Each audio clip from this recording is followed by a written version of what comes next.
নমস্কার প্রিয় ছাত্রছাত্রীরা, ডাব্লিউ ম্যাথ ক্লাসে তোমাদের সকলকে স্বাগত। তোমরা যারা এবছর 2024 মাধ্যমিক পরীক্ষা দেবে তোমাদের সকলকে শুভেচ্ছা জানাই। আজ আমি তোমাদের এবিটি টেস্ট পেপার থেকে বাংলা বিষয়ের উপর 64 নম্বর পেজের যে কোশ্চেনগুলো আছে তার 1 নম্বরের সমস্ত প্রশ্নগুলোর অ্যান্সার আমি করিয়ে দেবো। এর আগে আমি তোমাদের 9 নম্বর পেজের কোশ্চেনের অ্যান্সারগুলো করিয়েছি। সেই ভিডিওটি তোমরা যারা দেখোনি ডেসক্রিপশন বক্সে লিঙ্ক থেকে দেখে নিও।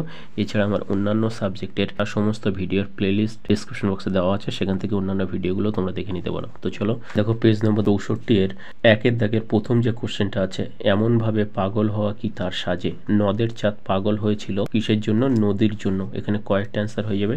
নেক্সট 1.2 যে কোশ্চেনটা আছে, তপনের মেসমশাই কোন পত্রিকায় তপনের লেখা ছাপানোর কথা বলেছিলেন? সন্ধ্যা তারা পত্রিকায়। কয়েকটা অ্যান্সার হয়ে যাবে। 1.3 যে কোশ্চেনটা আছে, দয়ার সাগর পরকে সেজে দিই নিজে খাইনি, বক্তা হলেন জগদীশ বাবু। এখানে কয়েকটা অ্যান্সার হবে। 1.4 যে কোশ্চেনটা আছে, চিত্রের পতলি সমা, পতলি শব্দের অর্থ কি? পুতুল। কয়েকটা অ্যান্সার হয়ে যাবে।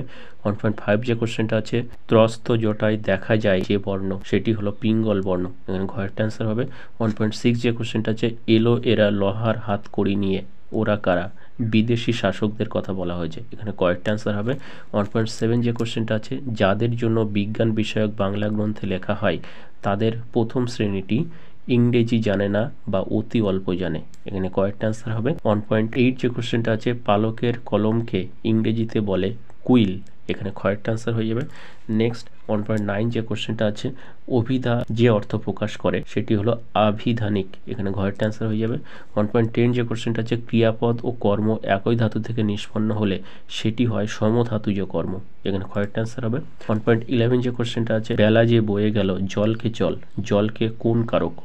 এটি একটি নিমিত্ত কারক। এখানে কয়েকটা অ্যান্সার হয়ে যাবে। 1.12 যে কোশ্চেনটা আছে, যে কর্মধারায় সমাসে মধ্যস্থিত পদ সমস্ত পদে লোপ পায় সেটি হলো মধ্য পদলোপী কর্মধারায়। কয়েকটা অ্যান্সার হয়ে যাবে। 1.13 যে কোশ্চেনটা আছে, চুলোচুলি যে সমাসের উদাহরণ তা হলো ব্যতিহার বহুব্রীহি। কয়েকটা অ্যান্সার হয়ে যাবে। 1.14 যে কোশ্চেনটা আছে, কাচের দোয়াতে কালির বদলে মুখ, এটি কি ধরনের বাক্য? এটি একটি সরল বাক্য। কয়েকটা আনসার হবে। 1.15 যে কোশ্চেনটা আছে, ঘোড়া আকাশে ওড়ে, বাক্য নির্মাণের কোন শর্তটি এখানে মানা হয়নি? এখানে যোগ্যতা মানা হয়নি। কয়েকটা আনসার হবে। 1.16 যে কোশ্চেনটা আছে, যে বাচ্চে ক্রিয়ার ভাব প্রধান হয় তা হলো ভাব বাচ্য। কয়েকটা আনসার হয়ে যাবে। 1.17 যে কোশ্চেনটা আছে, আমার বাড়ি যাওয়া হয়, এটি কোন ধরনের বাচ্য? এটি একটি ভাব বাচ্য। এখানে কয়েকটা আনসার হয়ে যাবে। এরপরে চলে এসো 2 দাগ। এখানে প্রথম যে কোশ্চেনটা আছে, সূচিপত্রেও নাম রয়েছে, সূচিপত্রে কি লেখা ছিল? প্রথম দিন শ্রী তপন কুমার রায়। নেক্সট 2.1.2, অদৃষ্ট কখনো হরিদার এই ভুল ক্ষমা করবে না। হরিদার কোন ভুলের কথা বলা হয়েছে? হরিদা বিরাগী সেজে জগদীশবাবুর কাছ থেকে অনেকগুলো টাকা পেয়েও তা গ্রহণ করেনি, তার এই ভুলের কথা বলা হয়েছে। নেক্সট 2.1.3, অপূর্ব রাজি হইয়াছিল। অপূর্ব কি বিষয়ে রাজি হয়েছিল? অ্যান্সারটা দেখে নাও। রামদাসের স্ত্রীর অনুরোধে অপূর্ব যৎসামান্য মিষ্টান্ন গ্রহণ করতে রাজি হয়েছিল। এরপরে যে কোশ্চেনটা আছে 2.1.4, নদীর বিদ্রোহের কারণ সে বুঝিতে পারিয়াছে। নদীর বিদ্রোহের কারণ কি ছিল?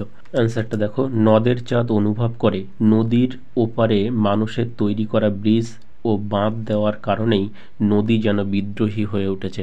এরপরে 2.1.5 যে কোশ্চেনটা আছে, ওরা ভয়ে কাঠ হয়ে গেল। তারা কি কারণে ভয়ে কাঠ হয়ে গেল? অ্যান্সারটা দেখো, কালিয়ার সঙ্গে কুস্তি লড়তে গিয়ে ইসাবের নতুন জামার পকেট ছিঁড়ে যাওয়ায় বাড়িতে বকুনি খাওয়ার ভয়ে ওরা ভয়ে কাঠ হয়ে গিয়েছিল। নেক্সট চলে এসো 2.2। এখানে প্রথম যে কোশ্চেনটা আছে, গানের বর্ম আজ পরেছি গায়ে, গানের বর্ম পরিধানের কারণ কি? অ্যান্সারটা দেখো, কারণ একমাত্র গানই পারে সংকটাপন্ন পরিস্থিতি থেকে নিজেকে এবং পৃথিবীকে রক্ষা করতে। এরপরে 2.2.2 যে কোশ্চেনটা আছে, আয় আরো হাতে হাত রেখে কবি কেন হাতে হাত রাখতে চেয়েছেন? অ্যান্সারটা দেখে নাও। সাম্রাজ্যবাদী দ্বারা শোষিত এবং নিপীড়িত সাধারণ মানুষদের এই চরম বিপদ থেকে বাঁচার উপায়ের জন্য একতা বা সংঘবদ্ধতার কারণে কবি হাতে হাত রাখতে চেয়েছেন।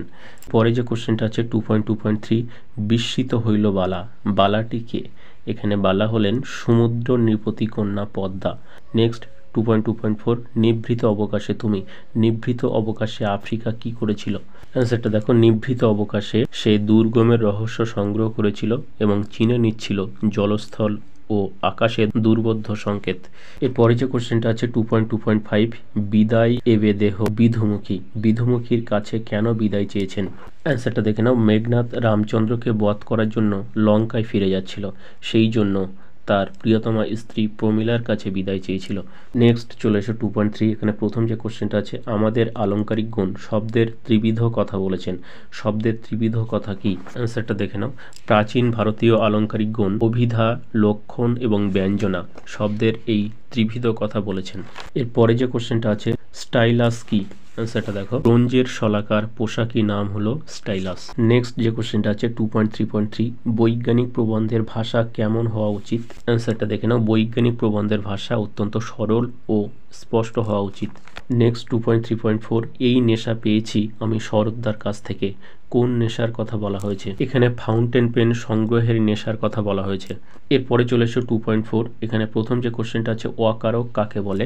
অ্যান্সারটা দেখে নাও। ক্রিয়াপদের সঙ্গে বাক্যের অন্যান্য পদের সম্বন্ধ যখন থাকে না তখন তাকে অকারক বলা হয়। এরপরে যে কোশ্চেনটা আছে 2.4.2 দ্বিকর্মক ক্রিয়ার উদাহরণ দাও।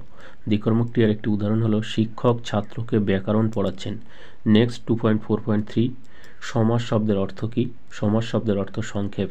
এরপরে 2.4.4 মন মাঝি এটি কি ধরনের সমাস? এটি একটি রূপক কর্মধারয় সমাস।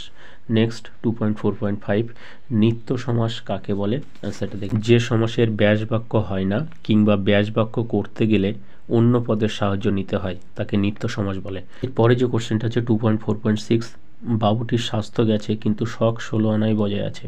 সরল বাক্যে পরিবর্তন করো।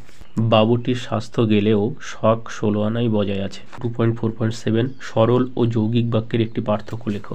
সরল বাক্যে একটি মাত্র সমাপিকা ক্রিয়া থাকে কিন্তু যৌগিক বাক্যে 2 বা ততোধিক সমাপিকা ক্রিয়া থাকে। এরপরে আছে 2.4.8 আমি ভাত খাই এটি ভাব বাচ্যে রূপান্তর করো। অ্যান্সারটা দেখলাম আমার ভাত খাওয়া হয়। এরপরে 2.4.9 যে কোশ্চেনটা আছে ঈশ্বরের লীলা কি দুর্গেয় এটি নির্দেশক বাক্যে রূপান্তর করো। অ্যান্সার হবে ঈশ্বরের দুর্গেয় লীলা। এরপর যে কোশ্চেনটা আছে একটি শর্ত সাপেক্ষ বাক্যের উদাহরণ দাও। অ্যান্সারটা দেখে নাও। যদি ভালো বৃষ্টি হয় তবে ফলন ভালো হবে, এটি একটি শর্ত সাপেক্ষ বাক্যের উদাহরণ। তো এই ছিল তোমাদের বাংলার 64 পেজের 1 নম্বরের সমস্ত কোশ্চেনের অ্যান্সার। তো আজকে ভিডিওটা এই পর্যন্ত।